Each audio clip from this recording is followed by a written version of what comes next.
Gravel crunches beneath my feet as I walk unsteadily along the shoulder of Route 9, my 2-year-old Noah pressed tightly against my chest. Semi-trucks thunder past us, their wind shaking the ground beneath me. I'm terrified, but I keep moving forward. Suddenly, tires scream against the pavement. My father's black pickup jerks to a stop right in front of me. He jumps out, his face pale with fury as he scans the empty highway behind me. "Olivia, where is your vehicle?" he shouts over the noise of traffic. I meet his eyes and finally say the truth out loud. "Anthony took my keys. He says I'm medically unfit to drive." But before I get into what happened that day, I want to ask you something. Drop a comment and tell me where you're listening from and what time it is where you are. I always like seeing how far this community reaches, and it genuinely means a lot to me. Inside my father's truck, the silence is thick, so different from the roaring highway we just escaped. The air conditioner blasts against my face, cooling the sweat on my skin, but doing nothing to ease the hard knot in my stomach. Noah is already asleep in the car seat, rocked into it by the steady vibration of the engine. I look at his calm little face and feel my hands begin to tremble. The adrenaline is wearing off, leaving only embarrassment behind. "How long?" my father finally asks. He doesn't turn toward me. His eyes stay fixed on the road ahead, his hands gripping the steering wheel until his knuckles turn white. He isn't asking like a father anymore. He's asking like a police chief questioning a witness. 6 months, I whisper. "Since Noah turned 18 months. He draws in a sharp breath. "Why didn't you tell me?" "Because it didn't look like abuse, Dad. That's the trick. It didn't begin with a locked door or a raised hand. It began with a casserole." I stare out the window at the trees rushing past, the world blurring together. I need him to understand how the trap actually works. "It's the boiling frog, Dad. You know the story. If you drop a frog into boiling water, it jumps right out. But if you place it in cool water and slowly turn up the heat, the frog stays there until it's too late, until it dies without even realizing what's happening." I swallow hard. That's what my life became. The heat went up 1 degree at a time. Susan showed up at the house with dinner and said I looked exhausted. She offered to take the night shift. I was so tired, so I let her. Then Anthony said, "Babe, why worry about the bills? I'm an accountant. Let me handle the finances so you can focus on Noah." I was stressed, so I thanked him. Then Susan moved into the guest house to help with childcare. Then she was in my kitchen every morning criticizing the nutritional value of the oatmeal I made. Then she was checking my grocery receipts, circling items she thought were wasteful. When I complained, Anthony told me I was being ungrateful. He said I had postpartum anxiety. "Did a doctor say that?" my father asks. Anthony did. Every time I questioned why he moved our savings into a new account I couldn't access, he said I was being paranoid. Every time I asked why Susan had a key to our bedroom, he said I was being difficult. They made me feel like my brain was broken. Last week, I tried to drive to the park and my keys were gone. Anthony said he took them for my own safety because I'd been so scattered lately. He said he was protecting me. They checked my phone, Dad. Every night, Anthony said he was making sure I wasn't doom scrolling, that it was bad for my mental health. But he was reading my texts. He was tracking my location. "I stopped calling you because I didn't want you to worry, and I didn't want them to know I was cracking. I thought if I just behaved better, if I was just calmer, they would give me my life back." My father pulled the truck onto the shoulder of the road and put it in park. He turned to me, and the look in his eyes wasn't anger at me. It was the cold, lethal focus of a man who had hunted predators for 30 years. "That is not help, Olivia," he said, his voice low and terrifyingly steady.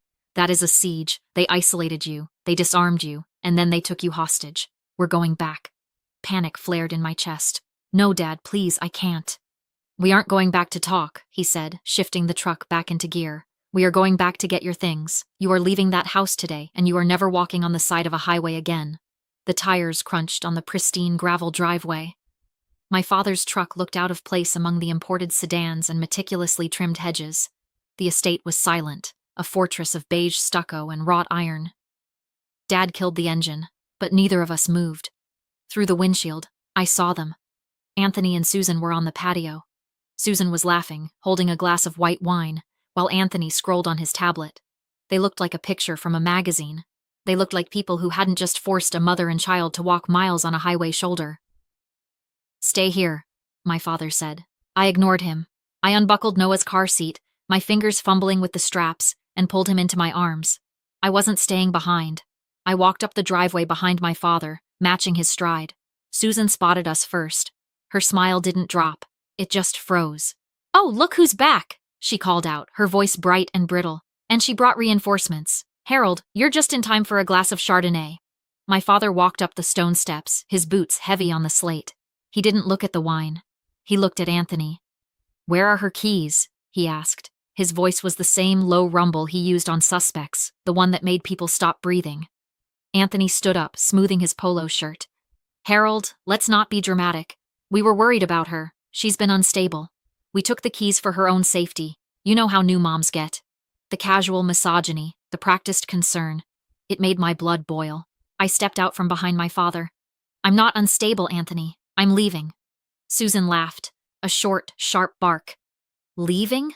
Where are you going to go, Olivia? You don't have a job. You don't have a car.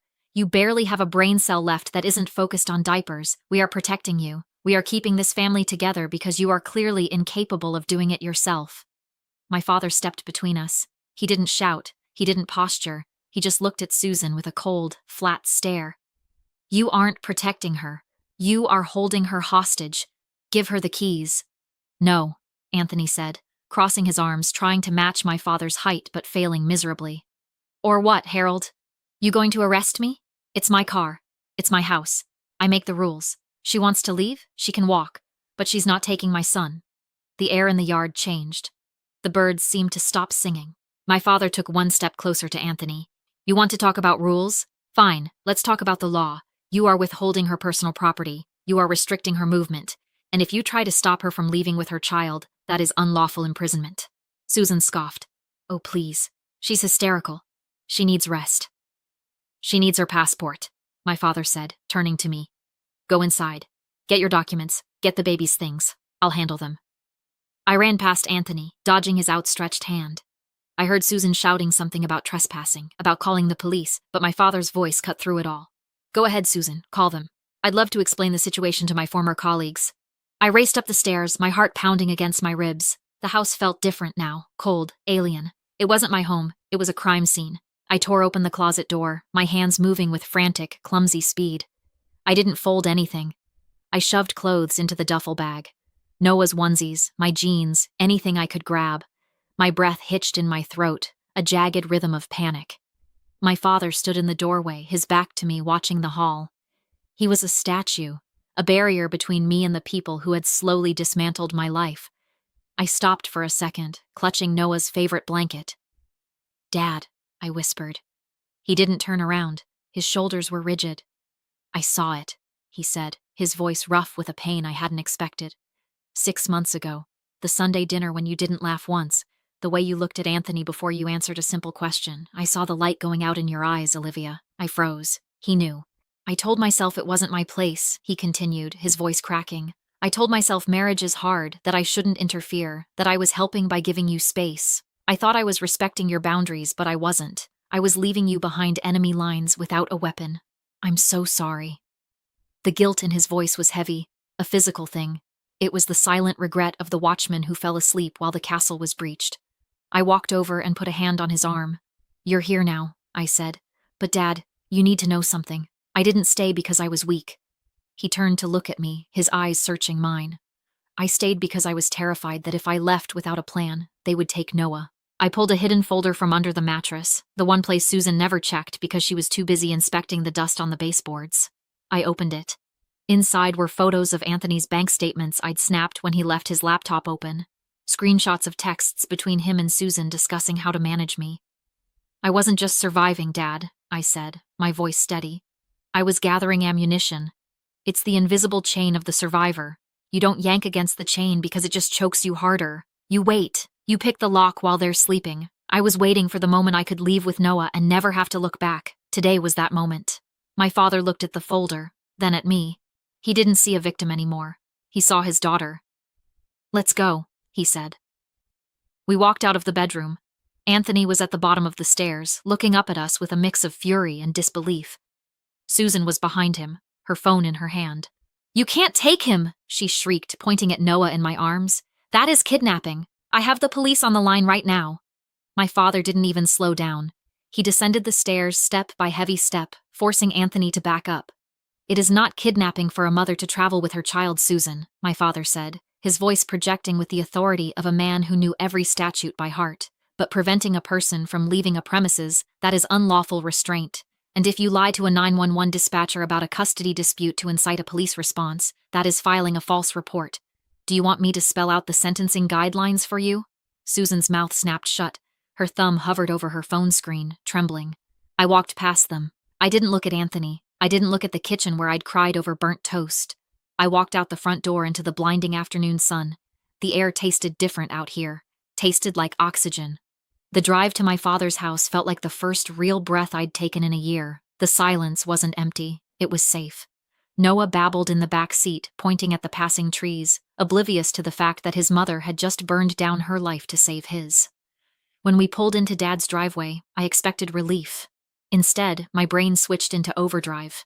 The adrenaline crash was brutal, leaving me shaky and nauseous. We need to check everything, I said, dumping the duffel bag on Dad's kitchen table. My father was already on the phone with his lawyer, but he nodded at me. Check what? He asked. The money, the documents, everything? I spread the papers out. I'd managed to grab the file folder from Anthony's home office while Dad was blocking the stairs. My hands trembled as I opened it. Bank statements, loan agreements, title documents.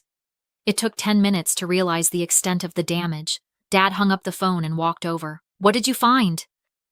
I stared at the paper in my hand, the numbers blurring. My car. The SUV you bought me when Noah was born. It's gone. Anthony sold it 3 weeks ago to a dealership in the next county.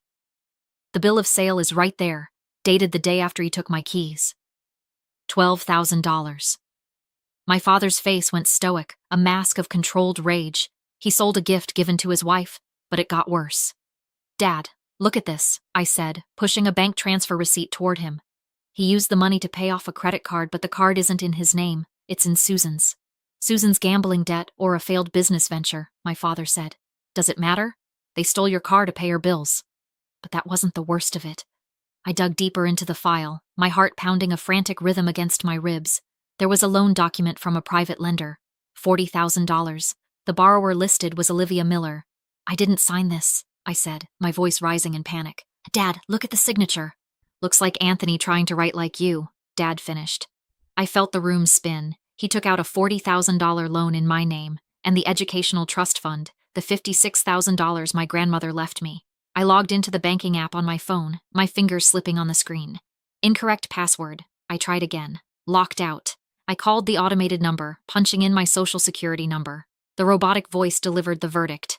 The balance of your account ending in 4492 is $0. I dropped the phone.